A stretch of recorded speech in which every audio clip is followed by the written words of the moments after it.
Assalamualaikum warahmatullahi wabarakatuh. Sahabat jiwa senang, manusia merupakan makhluk sosial. Karena itulah kita selalu membutuhkan bantuan dari orang lain. Namun, tak semua orang memiliki kepekaan sosial terhadap hal-hal di sekelilingnya.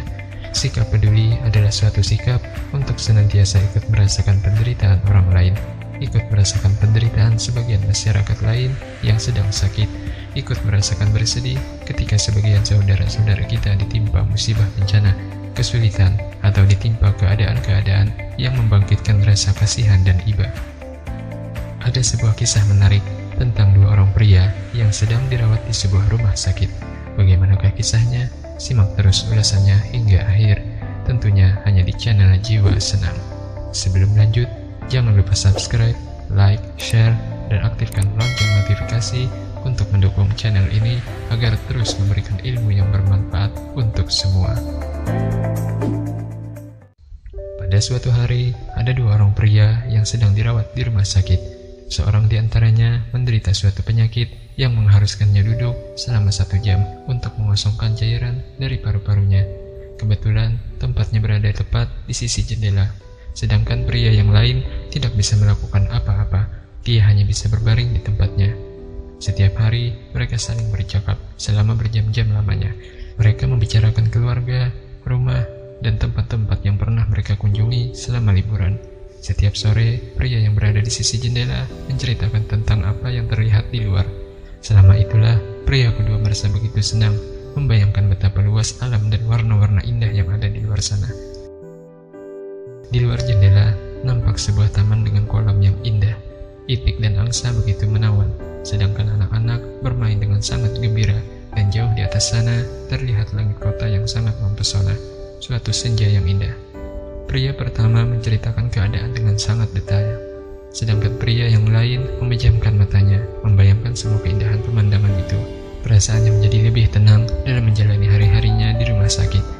Di lain hari, pria yang duduk di sisi jendela menceritakan tentang parade yang sedang melintas.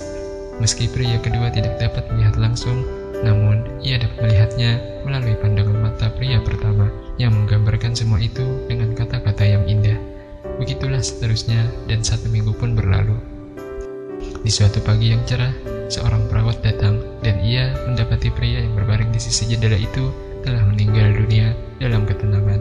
Perawat itu menjadi sedih, lalu memanggil perawat lain untuk membantunya memindahkan ke ruang jenazah. Kemudian pria yang kedua ini meminta tolong agar tempatnya bisa dipindahkan ke sisi jendela itu.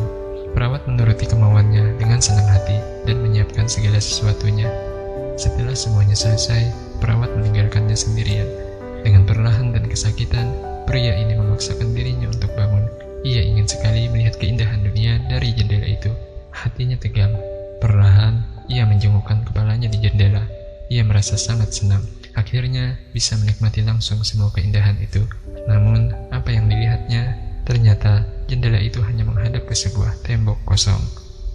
Ia lalu memanggil perawat dan menanyakan apa yang membuat temannya yang sudah wafat tadi bercerita seolah-olah melihat semua pemandangan indah di balik jendela itu. Perawat itu menjawab bahwa sesungguhnya ia adalah seorang buta yang bahkan tidak bisa melihat tembok sekalipun. Barangkali ia ingin memberimu semangat hidup, kata perawat itu.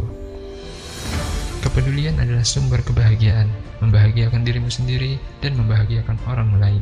Teruslah hidupmu memberi semangat kepada sesama, dan jangan pernah melupakan mereka yang peduli, serta jangan pernah melupakan orang yang sudah membantumu, bahkan ketika kamu belum meminta bantuan sekalipun.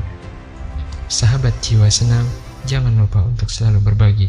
Dengan cara share video ini, semoga bisa menjadi jalan amal dan pintu ilmu untuk semua, karena berbagi ilmu tidak akan membuatmu rugi. Wassalamualaikum warahmatullahi wabarakatuh.